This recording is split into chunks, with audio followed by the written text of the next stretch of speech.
Students, welcome to the subject software engineering.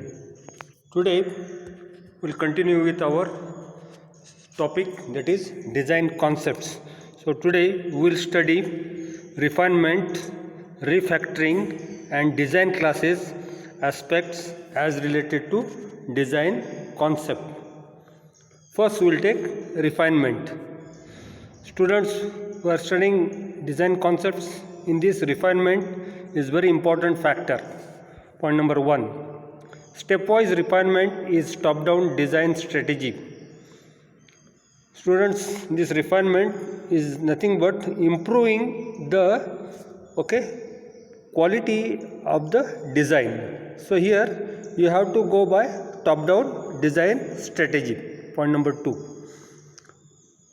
a program is developed by successively refining levels of procedural details. So here, how you are going to develop the design. So in every cycle of refinement, improvement is done. Point number 3, a hierarchy is developed by decomposing a macroscopic statement of function, that is a procedural abstraction, in a stepwise fashion until programming language statements are reached. So students, when you design a software, you write the programs or you have overall design. So here that overall design or macroscopic statement should be broken down into various small statements which result into a program language statement. You very well know that program language statement should be very straightforward and it should result. So hierarchy is developed by decomposing macroscopic statement of function and the result is stepwise programming language statements. Point number 4, refinement is actually process of elaboration. Students, refinement means what? Whatever abstraction is there, that is put in detailed manner or that is elaborated. So the steps are increased, minute steps are written down. Point number 5, abstraction and refinement are complementary concepts.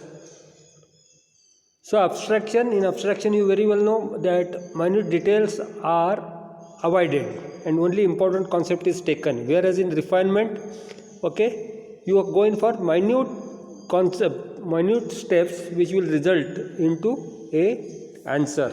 Point number 6, abstraction enables designer to specify procedure and data and yet suppress low level details, whereas refinement helps the designer to reveal low level details as design progresses. So abstraction and refinement are opposite of each other. That is, in abstraction you suppress low level details and only take important procedural matters, whereas in refinement minute low level details are identified. Point number 8, both concepts aid the designer in creating complete design model as design evolves. So both abstraction and refinement are important from the development point of view. Next, we'll go to refactoring. Refactoring, point number 1, is reorganization technique that simplifies the design or code of a component without changing its function or behavior. It is important design activity for many agile methods. Students, you very well know refactoring. Refactoring means means once again, factoring means divided into smaller components. So refactoring is nothing but reorganizing technique that will help us and simplify the design of a component without changing its external behavior or function. And it is very true in the old software development technique. Point number 3, refactoring is the process of changing a software system in such a way that it does not alter the external behavior of the code, yet improves the internal structure.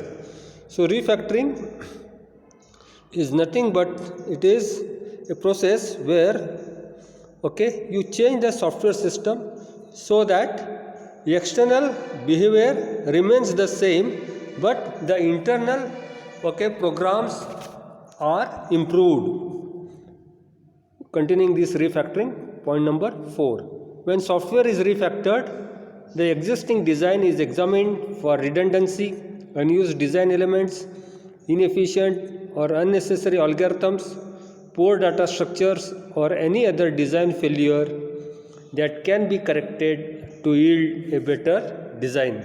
So when you go for refactoring, you examine the present design, whether there is any redundancy. Redundancy will cause a lot of storage space and time, and if there are some unused design elements, those should be removed. Inefficient or poor algorithms should not be there, so that it will take more of space and even the processor time. Poor data structures also are not efficient, so hence you should go in for better design where refactoring is helpful. The result of refactoring will be software that is easier to integrate, easier to test, and easy to maintain. Next we will go to design classes. Point number 1. As the design model evolves, the software team must define a set of design classes that refine the analysis classes by providing design details that will enable the classes to be implemented, and second, create a new set of design classes that will implement a software infrastructure to support the business. So when you are going in for design, you should think of the designing the classes in such a way that will help you to refine the classes that you had thought during analysis process, so that we can implement them in design. Also, if there is any necessary, you can go in for new set of design classes. Point number 5. Point number 2, that is 5 different types of design classes are suggested, each representing a different layer of design architecture. So we'll try and know what are the 5 design classes. One is user interface class.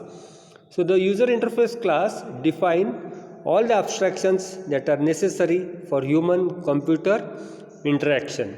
So one has to interact with the computer, so how the human can be very easily interact, that is defined by user interface classes.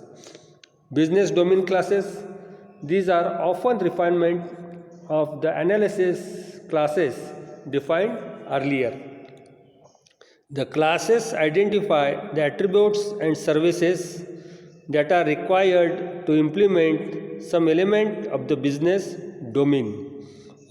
So business domain classes are very important, and they will help you to identify the attributes and services that are required to implement some elements of business domain.